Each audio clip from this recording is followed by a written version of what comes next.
오늘 말씀은 에베소 교회에 대한 말씀입니다. 이 에베소라는 도시는 아데미스입니다만 우리 성경에 아뎀이라고 얘기하고 있습니다. 이 아데미 신을 주신으로 섬기고 있는 그런 곳입니다. 지금도 가보면 도서관이 있고 병원도 잘 있고 야외 음악당도 큰 게 있습니다. 아주 번영했던 도시다 그렇게 볼 수가 있습니다.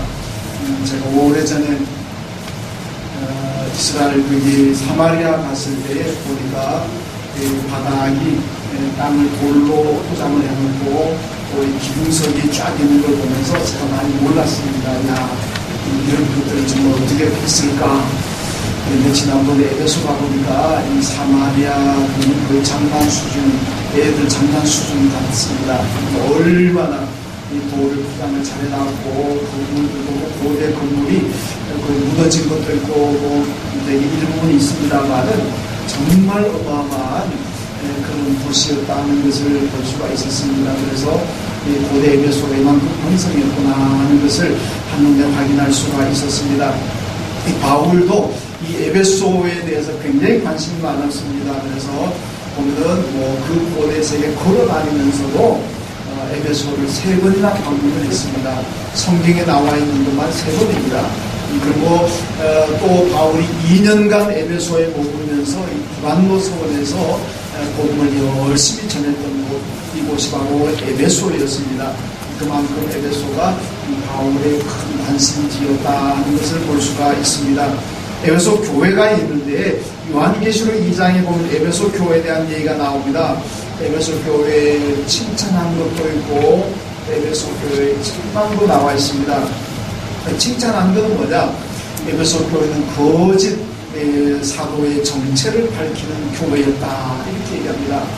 그러니까 위장에서 들어오는 사람들 가운데 이단자들, 거짓 예언자들 이 사람들을 밝혀냈다. 오늘날에도 교회마다 머리 아픈 것이 뭐냐? 이 신천지 사람들이 위장에서 들어옵니다.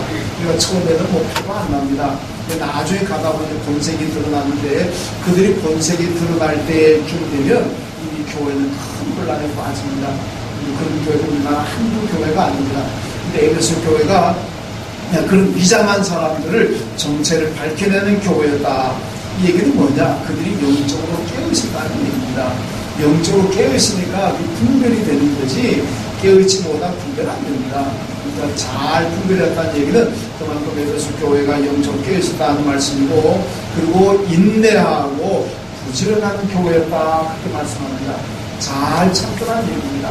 무슨 일이 있어도 기분 나쁜 일이 있고 환란이 있어도 잘 참는 교회 그리고 아주 부지런히 게으르지 않고 열심히 하는 교회였다는 것을 말씀하고 있습니다. 그런데 한 가지 아쉬운 것은 처음 사랑을 잃어버렸다 이런 또 책망을 받았습니다.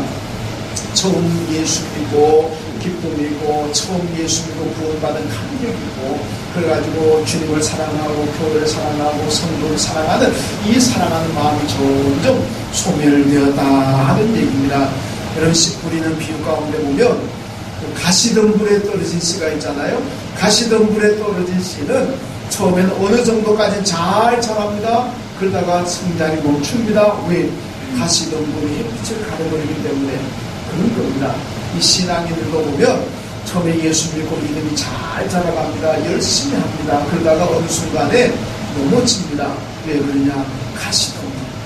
그 사람에게 가시덤불이 생기다 보니까 그 가시덤불을 이기지 못하고 결국은 실족하게 되고 예수를 떠나는 그런 사람들도 심심찮게 볼 수가 있습니다. 여러분 이게 무슨 얘기냐면요. 우리가 예수를 처음 믿고 은혜 받고 그러면 열심히 예배드리고 열심히 봉사합니다. 기쁨이 넘치고 은혜가 넘칩니다. 그럴 때는 옆에 사람 소리도 안 들립니다. 옆에 좌우로 둘러볼 시간도 없습니다. 이때는 그저 무조건 앞만 보고 사람 소리도 안 들립니다. 그냥 하나님 말씀만 붙잡고 그냥 갑니다. 옆에서 누가 어떻게 하는지 안 들리는데 어느 순간에 가게 되면 그 사람들의 소리가 들리기 시작합니다. 그런 교민들이 저렇게 야단스럽게 하나 혼자 잘난 척 하나 또 저거 처음에 은혜 받고 열심히 할 때는 그 소리가 안 들렸는데 어느 순간에 그 소리가 들립니다. 교만하다, 잘난 척하나, 자기 주제를 알지, 이런 소리가 들리면 그 상처를 받습니다. 그러면 내가 이거 안 해야 되겠다. 이 사람들 자꾸 나 이러고 저러고 하는데 차라리 안 해야 되겠다. 그리고 안 해버리는, 그러다가 교회까지 안 나와버리는 그런 일들도 있습니다. 여러분, 이게 왜 그렇습니까? 가시던 분이 많은 거예요. 가시던 문을 뚫고 나가야 되는데 그걸 못 뚫으니까 사람 소리 듣고는 그냥 실족해버리고 예수만 바라보고 가다가 이제는 좌우로 돌아오면서 사람들 보게 됩니다. 그러면서 낙심하게 되고 상처를 받게 되고 그래서 중단하게 되는 그런 경우가 있습니다. 이게 한국 교회 안에 대부분의 교회 그런 문제를 다 있습니다. 그런데 우리 예한교회는 그런 거 없는 줄로 믿습니다. 믿습니다. 우리 교회는 그런 거 있으면 안 됩니다. 제가 볼 때 아직까지는 그런 거 없습니다. 아직까지 우리 교인들은 누가 열심히 믿고 열심히 봉사하고 헌신하면 그래도 격려해주고 칭찬해주고 돈도 빌려주고 맛있는 거 사주고 지금 그래요. 이게 언제까지는 이래 나가야 돼요. 이게 만약 은수가 변해가지고 열심히 한 사람 뒤에서 이러쿵저러쿵 해버리면 그 교회는 정말 안 좋은 교회가 됩니다. 우리 예한교회 문화는 언제나 잘하는 사람들 기도해주고 격려해주는 칭찬해주는 그런 문화 만들어야 될 줄로 믿습니다. 요즘 교회 지금 계속 봉사하잖아요. 아까 말씀드린 이번 주 끝납니다만은 봉사할 때 보면은 우리 교원들이 와서 같이 하기도 하고 청소하기도 하고 어떤 집사님도 열심히 내일처럼 와서 일합니다. 근데 거기는 수고한다고 와가지고 밥 사주는 분들도 있고 빵 사주는 분들도 있고 어제는 어떤 집사님이 오셔가지고 탕수육도 하고 짜장면 사줘가지고 저도 맛있게 먹었습니다. 얼마나 감사합니까? 수고하는 분들 이렇게 격려해 준다는 거 이게 좋은 교회인 줄로 믿습니다. 지가 잘났다고 저렇게 하나 그러면은 그건 정말 사탄이 역사하는 교회입니다. 우리 예한교회는 절대로 그런 교회 만들어서는 안 되고 지금처럼 앞으로도 쭉 격려하는 그런 은혜가 넘치는 교회 만들어야 될 줄로 믿습니다. 오늘 본문 말씀 보면은 사도 바울이 에베소 교회를 위해서 기도하는 장면이 나오는데 어떤 자세를 기도하느냐? 무릎을 꿇고 기도한다 이렇게 말씀합니다. 여러분 이스라엘의 기도하는 자세는 여기 보면은 특히 세 가지입니다. 서서 하는 기도가 있고 일반적인 기도입니다. 그 다음에는 엎드려하는 기도가 있습니다. 이거는 죄를 자복할 때 그런 기도의 자세를 많이 필요합니다. 오늘 본문의 말씀처럼 무릎을 꿇고 하는 기도가 있습니다. 이 기도는 간절하게 매달린 기도입니다. 간절한 기도입니다. 그래서 바울이 에베소 교회를 위해서 간절하게 기도했다는 것을 바로 보여주고 있습니다. 기도의 자세에서 보여줍니다. 그 기도의 내용이 뭐냐? 한마디로 말하면 하나님 에베소 교회 성도들이 이런 성도가 되게 하옵소서 하는 기도입니다. 한번 따라합시다. 이런 성도 되게 하옵소서. 여러분 우리는 이런 성도 되어야 됩니다. 어떤 성도이겠습니까? 오늘 말씀 보면 첫째로 성령의 능력으로 속사람이 강건한 성도가 되게 하옵소서. 우리는 속사람이 강건해야 됩니다. 어떻게 속사람이 강건하게 되느냐? 성령의 능력으로 되는 줄로 믿습니다. 오늘 16절 말씀 보니까 그의 영광의 풍성함을 따라 그의 성령으로 말미암아 너희 속사람을 능력으로 강건하게 하시오며 그렇게 말씀합니다. 에베소 교회를 위한 기도의 세 가지 중에 첫 번째가 뭐냐? 속사람이 성령의 능력으로 강건하게 하옵소서. 이것이 바울의 기도입니다. 여러분 고린도후서 4장 16절 말씀 보면 우리의 겉사람은 낡아지나 우리의 속사람은 날로 새로워지도다 이렇게 말씀합니다. 여러분 겉사람 자꾸 낡아지는 겉사람이 무엇이겠습니까? 우리의 육신입니다. 우리 육신 육체라는 것은 젊을 때는 아무리 건강해도 그런 나이가 들고 세월이 가게 되면 어떻습니까? 약해지잖아요. 여러분 20대 30대의 그 건강함이 70대 80대 돼서도 나옵니까? 아닙니다. 지금은 연세 드셔가지고 힘들어서 정말 20kg짜리 쌀 한 푼으로 못 들 정도가 돼도 옛날에 젊었을 때는 그것보다 더 무거운 거 80kg 한가마니도 들 수 있을 만큼 건강하신 분 많았습니다. 그런데 연세가 들면 나이 세월이 가면 약해집니다. 약해지는 것이 헛사람, 우리의 육신입니다. 그런데 시간이 가도 점점 건강해지고 점점 새로워지는 속사람이 뭐겠습니까? 우리의 영혼입니다. 여러분, 우리의 육신은 예수 믿으나 안 믿으나 세월이 가면 다 약해집니다. 그 사람은 약해지는 거예요. 그러나 속사람, 예수 믿는 사람의 속사람은 시간이 가도 오히려 가면 갈수록 더 건강해집니다. 왜 그렇습니까? 우리는 천국을 사모하는 사람인 줄로 믿습니다. 천국에 대한 소망이고 천국을 사모하는 사람은 나이가 들었다고 해서 뭐 절망합니까? 오히려 연세가 들면 들수록 내가 이제 하나님께 갈 시간이 가까웠다, 내가 이제 천국 갈 날이 가까웠다, 그러니까 기대가 되고 감격이 있고 희망이 있는 거예요. 예수 안 믿는 사람은 내가 죽으면 어떻게 될까, 그게 겁나가 불안하지만은 우리 예수 믿는 사람이 이제 하나님 만날 시간이 가까웠다, 내가 그토록 사랑하고 정말 예배하는 예수님을 만날 시간이 가까웠다, 내가 그토록 소망하는 하나님의 나라가 가까웠다, 그러니까 내 마음이 얼마나 기쁘고 얼마나 소망이 넘치겠습니까?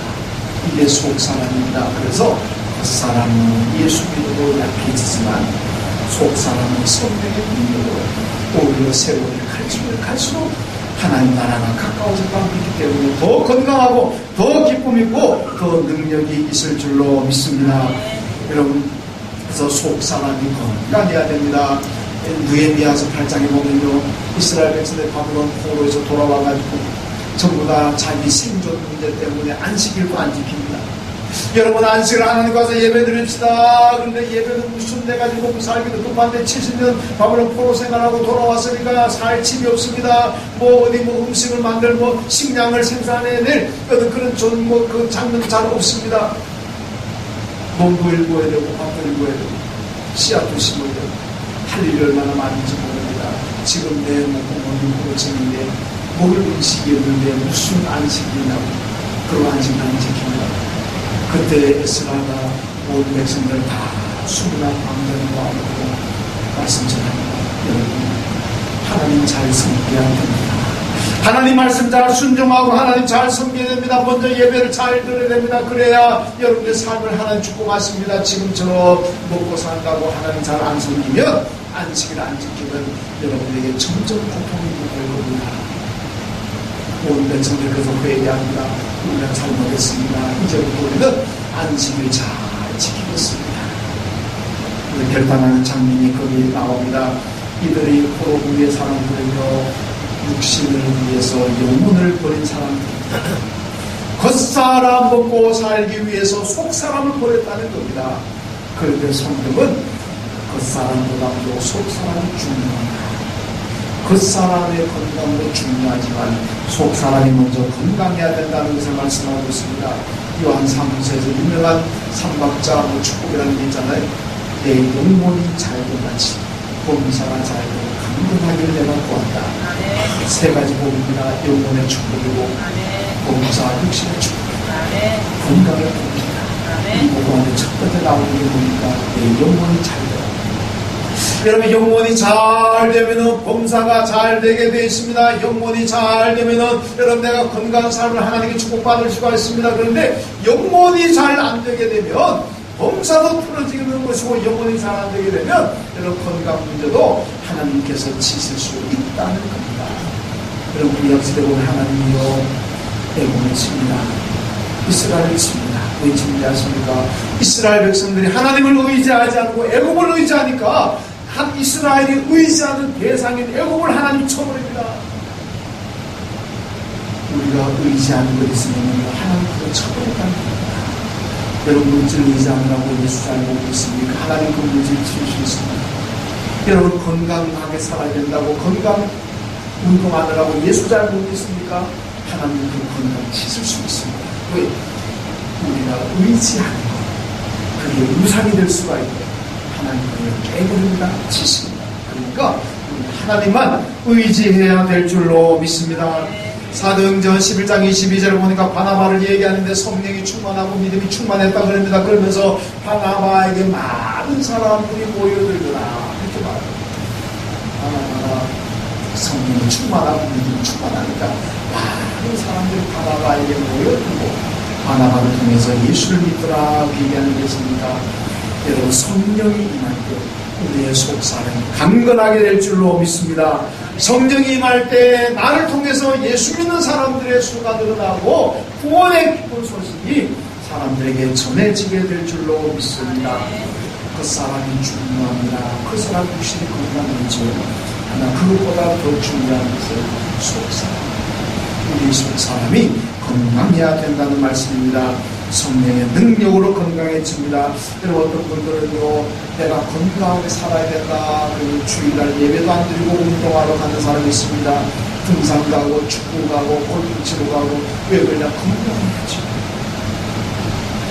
여러분, 건강에 신경 쓰는 건 좋습니다. 그러나 예배도 안 들고 신앙생활도 팽개치고 건강 위해서 운동한다면 그 순간에 여러분의 속사람은 병듭니다. 속사람은 죽어가는 겁니다. 그걸 알아야 됩니다. 육신의 건강은 잠깐입니다. 여러분, 아무리 육신이 건강한들 100년을 갑니까? 200년을 갑니까? 얼마 못 갑니다. 이 영원한 세상 하나님의 이 역사 시간 속을 계산하면요, 인간이 살아가는 80년, 100년 장수한다 그러지만 찰나입니다. 역사에 저만한 헛수를 소순하고 잠깐 지나가는 그 육신의 건강을 위해서 신앙을 팽개친다면 또 얼마나 어리석은 사람이겠습니까? 여러분은 속사람은 영원합니다. 속사람이 성도는 아니겠습니까? 그러니까 속사람 영혼이 건강해야 됩니다. 속사람 영혼이 어떻게 건강합니까? 온전한 믿음 생활입니다. 우리가 온전하게 믿음 생활하면 내 속사람 영혼이 건강하게 될 줄 믿습니다. 육신의 건강은 물론 신경 써야 됩니다. 저도 육신의 건강 신경 많이 쓰고 운동도 많이 하지 말라는 얘기가 아닙니다. 육신의 건강 때문에 여러분 믿음을 팽개치는 사람은 되지 말아야 됩니다. 결코 지혜로운 사람이 아닙니다. 오늘 본문의 말씀 보면 속사람인 영혼이 성령으로 건강해진다, 그렇게 말씀하고 있습니다. 여러분, 속사람이 건강할 때 내 삶의 기쁨이고 신앙생활 기쁨이고 그리고 있습니다. 예수님께서 말세를 얘기하신 뭐라고 그랬습니까? 말세보다 믿는 자를 보느냐. 여러분, 말세가 되면은 예수 제대로 믿는 사람을 찾기가 힘들다는 얘기입니다. 그래서 쭉정의 신자는 많고, 여러분 가라지 같은 신자는 많지만은요, 형식적인 신자, 명목적인 신자는 많지만은 정말로 온전한 신앙인들을 찾기가 어렵다는 말씀입니다. 오늘 얘기 나와 예배드린 여러분들 모두가 쭉정의 신앙이 아니라 알곡 성도 되시기를 주님의 이름으로 축원합니다. 우리는 알곡 성도가 되어야 됩니다. 주일날 예배 들어오는 사람이 많습니다. 그런데 그 가운데는 쭉정의 신자가 많답니다. 알곡 신자가 되고, 예수님께서 말세에 믿는 자를 보겠느냐? 알곡 신자 보기 힘들다는 얘기입니다. 왜 알곡 신자가 돼야 되겠습니까? 여러분, 쭉정의 신자, 믿음이 허약한 분들은요, 예수 믿다가 누가 한마디 싫은 소리만 들어도 예수 안 믿습니다. 교회 왔다가 좀 기분 나쁜 소리 들으면 안 옵니다. 제가 전에 된 교회는요, 어떤 날에 예배 시간 늦어가지고 안내위원들이 이쪽으로 오서 예배를 안내했더니 그 기분 나쁘다고 가버렸거든요. 그렇게 왔다고. 여러분, 신앙이 허약하고 알곡 신자가 되지 못하면 교회 와서 소리 한 번 들었다고 해서 기분 나빠서 예수 안 믿는 사람들이 있습니다. 얼마나 허약합니까? 속 사람이 건강하면 어떤 소리 들어도 예수 잘 믿게 될 줄로 믿습니다. 속 사람이 건강하면 내가 봉사하다가 어떤 말을 들어도 그것 때문에 내가 봉사 안 하겠다, 때려치겠다 소리 안 하고 변함없이 잘 하게 될 줄로 믿습니다. 성령의 사고하시고 성령의 능력으로 여러분의 속사람 영혼이 강건하시기를 주님의 이름으로 축원합니다. 둘째로, 그리스도가 내 마음에 계시기를 기도하고 있습니다. 오늘 17절 말씀 보니까 믿음으로 말미암아 그리스도께서 너희 마음에 계시게 하옵시고 라고 말씀합니다. 여러분, 귀신이 제일 무서워하는 게 뭡니까? 예수 아닙니까? 귀신이 뭘 무서워하겠습니까? 예수 무서워합니다. 무당 정장이들이요, 예수 믿는 사람 보면은요, 무당 투닥거리 못합니다. 점을 칠 수가 없습니다. 그런데요, 그럼 예수 앞에 벌벌 떠는 귀신 섬기는 사람들이 얼마나 많습니까? 새해가 되면 지금쯤 아마 각 무당집들, 점장님들 아마 사람들이 인산일에 많이 몰려들 겁니다. 세부도 토종 비결 본다, 무슨 뭐 궁합 본다, 사주 본다, 신수 본다, 운명을 본다. 우리나라 등록된 무속인이 20만 명이 됩니다. 등록되지 않은 사람까지 하면 그 몇 배가 될 거 아니겠습니까? 오늘 공경원가요? 우리나라 초등학생들, 초등학교 1학년 학생들 40%가 보면 무속신교가 돼요. 여러분, 대학들 앞에, 대학은 그래도 나름대로 최고 지성인들이 모이는 곳 아니겠습니까? 대학들 앞에요, 무당 점장이들이 있는데, 우리나라 대학 가운데 무당 점장이 가장 많은 대학이 어딘지 아십니까? 저도 몰랐는데 저를 봐서 알았어요. 이화여자대학교 앞에요, 무당 점장이 제일 많다. 이화여자대학이 그래도 한국이 여자대학으로서 그래도 최고 초등학교 아니겠습니까? 그 숙대 다니는 이준이 완전 좀 내가 뭐지? 숙대로 좋은 학교인데 그 이화여대가요 기독교 생활학교입니다. 그리고 최고 지성인들이 모인다는 곳인데 그 앞에 무당 점장이가 제일 많다. 왜 가겠어요? 수용했으니까 가지. 찾는 사람이 없는데 가겠습니까? 찾으니까 거기 몰리는 거 아니겠습니까? 이게 뭔입니까? 여러분, 그만큼 지적으로는 뛰어날지 모르지만 영적으로는 많이 어리다는 얘기입니다. 여러분, 그리스도가 내 안에 계시게 되면은요, 무당집 안 가도 됩니다. 점장이 앞에 가서 복채 안 놔도 됩니다. 여러분, 예수 앞에 벌벌 떠는 그 귀신, 그게 생깁니다. 얼마나 어리석은 일입니까? 고린도후서 4장 7절 말씀 보니까요, 우리를 질그릇이라고 말씀합니다. 질그릇은 천한 그릇입니다. 값도 싼 그릇입니다. 질그릇은 밥상에 올라오질 않습니다. 그냥 개막그릇 쓰는 그릇입니다. 우리가 바로 질그릇 같다는 겁니다. 그런데 복으로 그릇이 됩니다. 왜? 내 안에 예수가 계시니까. 예수가 안 계신다면 나는 천한 질그릇 같은데 예수가 내 안에 계시니까 우리는 보배로운 그릇이다. 성경이 그렇게 말씀합니다. 여러분, 미안하지만 여러분이나 저나 질그릇 같은 인생입니다. 그러나 아닙니다. 왜? 예수가 내 안에, 여러분 안에 계시기 때문인 줄로 믿습니다. 예수를 모시고 살기로. 그래서 존귀하게, 그래서 성경은 존귀하다 그러지 않습니다. 내 안에 예수가 있으면 어떻게 됩니까? 예수가 보입니다. 지금 세례 새벽에도 우리가 창세기 하고 있습니다만, 창세기 33장 보면요, 야곱이 그 하란 생활 20년 청산하고 돌아옵니다. 에서를 만나야 되는데, 옛날 에서는 축복권 가로챘다가 에서가 죽이려고 그래서 도망갔잖아요. 20년 만에 돌아오는데, 이게 또 만나는데 형님의 마음이 안 바뀌어서 나는 잡혀 죽을 텐데, 형이 다이 마음이 바뀌면은 내가 살 것이고, 형의 마음이 옛날처럼 나를 죽이겠다고 하는 그 마음이 변하지 않았다면 나는 죽을 수밖에 없습니다. 그러니까 야곱이 얼마나 걱정되고 불안하겠습니까? 그래서 나름대로 작전을 치밀하게 짭니다. 그리고 형을 만나는데 웬걸 형이 다 바뀌었습니다. 다 용서합니다. 그러니까 야곱이 형님을 보고 사는 얘기가 보니까 형님의 얼굴을 배운 즉 하나님을 보는 것 같습니다. 에서의 그 용서와 사랑으로 바뀐 그 에서의 얼굴을 보니까 이거 하나님 얼굴 같다. 하나님의 성품 같다. 그런 얘기 아니겠습니까? 여러분, 내 안에 그리스도가 있으며 나를 보면서 사람들이 예수를 생각하게 될 줄로 믿습니다. 나를 볼 때 예수를 봐야 됩니다. 갈라디아서 보면 바울이 갈라디아 교회 앞에서 뭐라 그러니까 난 예수의 흔적을 가졌다 이 얘기합니다. 갈라디아 교회들 바울을 막 비판합니다. 당신이 무슨 사도냐? 당신은 사도가 아니다. 예수의 제자도 아니면서 뭘 사도라 그러고 없다입니다. 그러나 바울이 나는 내 몸에 예수의 흔적을 가졌다 이런 얘기를 합니다. 바울이 가진 흔적이 무엇입니까?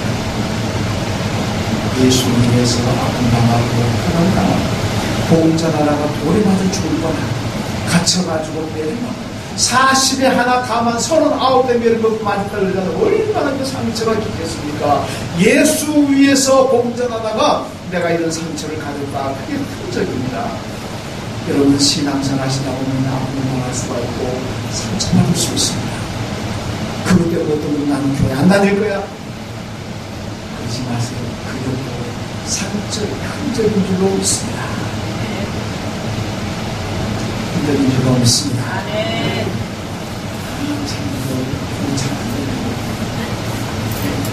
열심히 좀 하세요. 왜 아멘한테 왜 그렇게 인생하냐? 아멘한 돈 받는 것도 아니고 아멘한 내게 돈이 자 보세요. 그런 교회 생활하다 보면 마음 아픈 것도 있습니다. 누가 이런 말 저런 말 하는 거 들으면 기분 나쁜 것 있습니다. 그것도 예수님 흔적입니다. 여러분 우리가 교회 일하다가 상생할 수가 있습니다. 저도 교회 일하다가 많이는 아니지만 가다가 손에 빈 적이 있습니다. 우리 교인들도 하다가 교회 일하다가 다치는 경우 있습니다. 그것도 예수 위한 상처인 줄로 믿습니다. 내가 교회 일하다가 다쳤는데 다리 아프고 다쳤는데 알고 나는 안 하려다. 여러분 교회 일하다가 마음의 상처가 있을 수도 있고 육신적으로 다칠 수도 있습니다. 그것도 예수 위한 교회 위한 일하러 가니까 그것도 흔적입니다. 내가 예수 위한 흔적 가지고 있다는 걸 여러분 감사하십시오. 교회 예수 믿고 열심히 예배드리고 열심히 봉사하다가 이런 소리 아픈 일 당하고 상처가 있고 그것 때문에 실망하고 에이 이런 교회 참 그렇게 하지 마시고 내가 또 예수의 흔적이 하나 생겼다.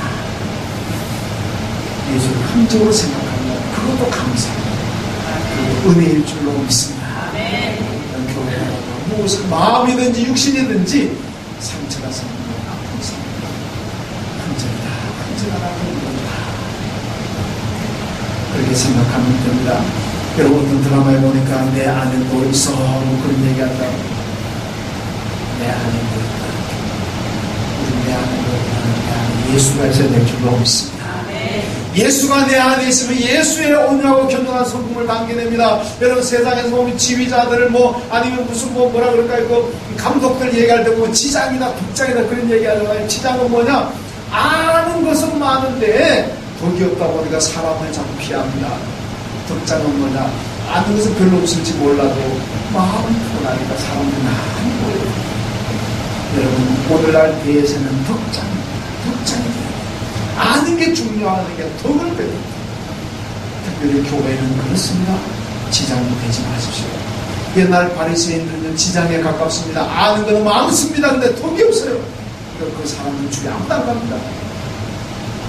그런 바리새인 같은 지장이 되지 마시고 누구든지 나와 얘기할 수 있고 누구든지 나와 교제할 수 있는 덕장이 되십시오. 예수의 성품을 담을 때 그런 덕장이 될 수가 있습니다.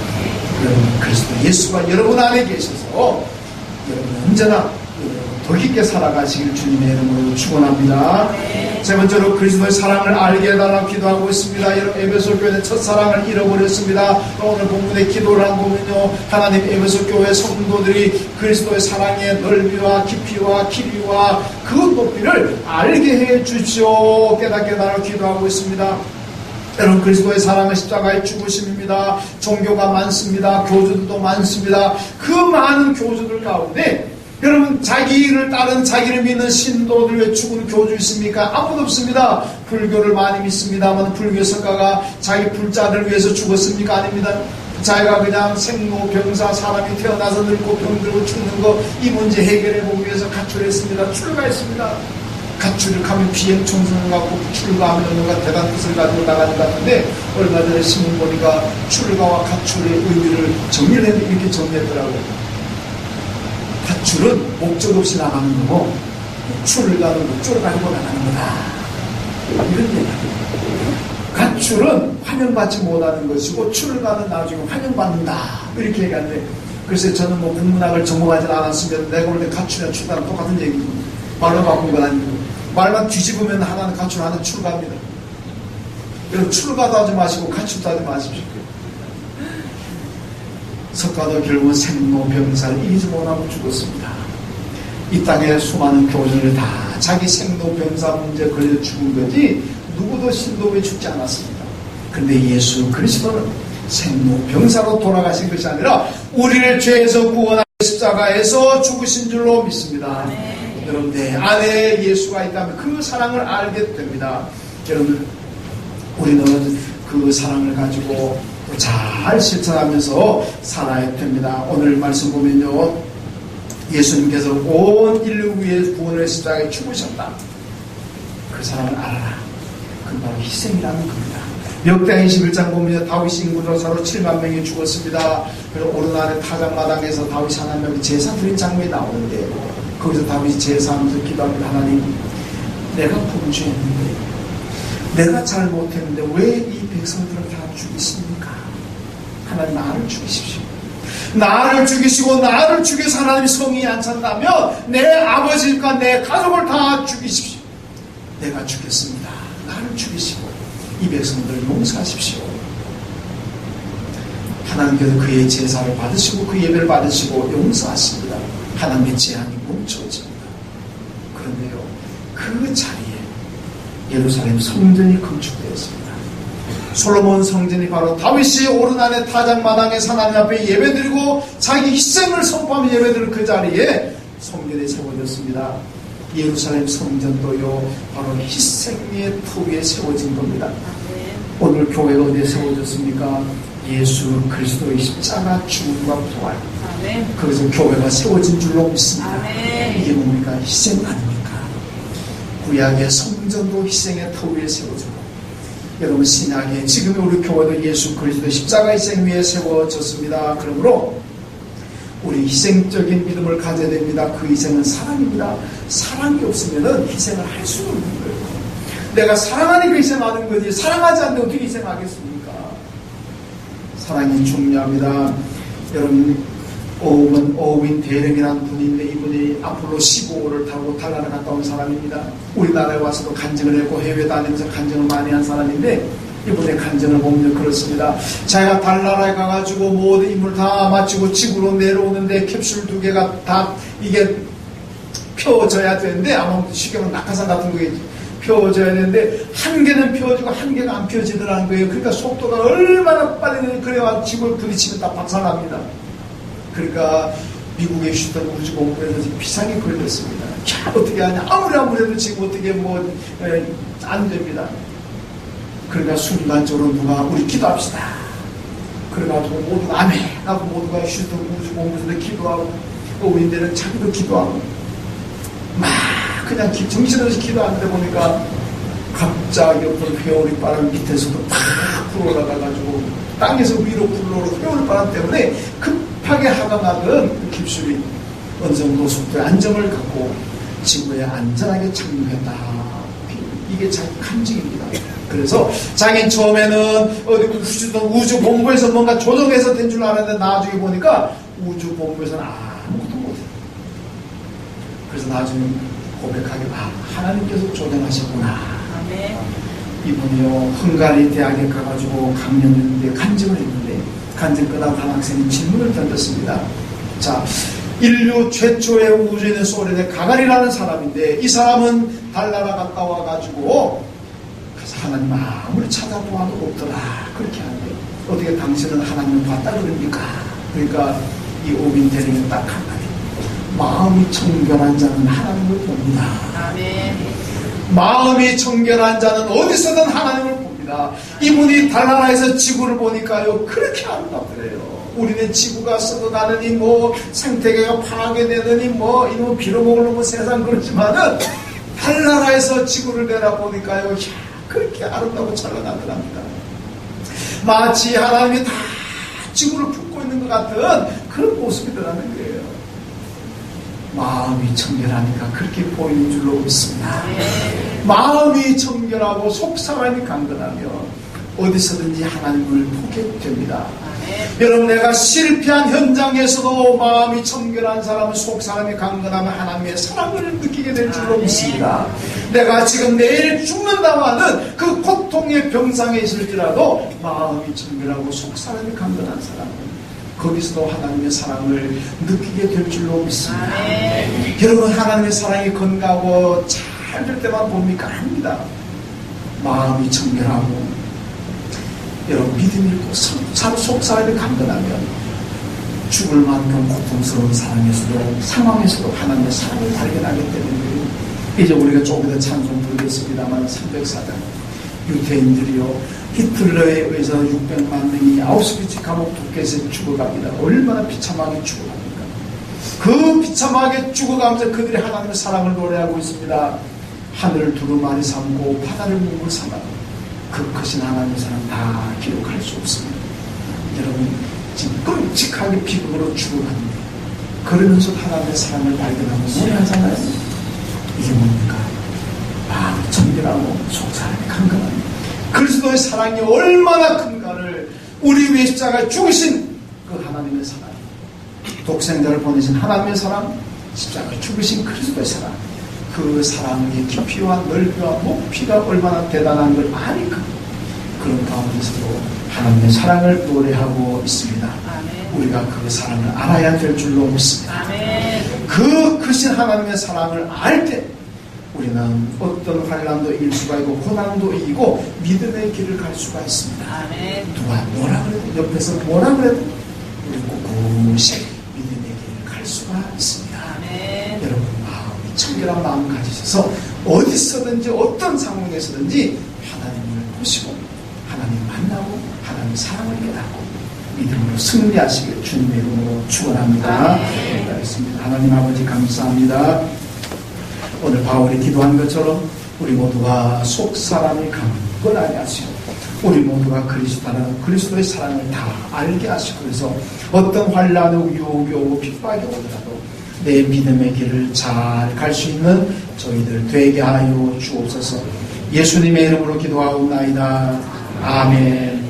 하나님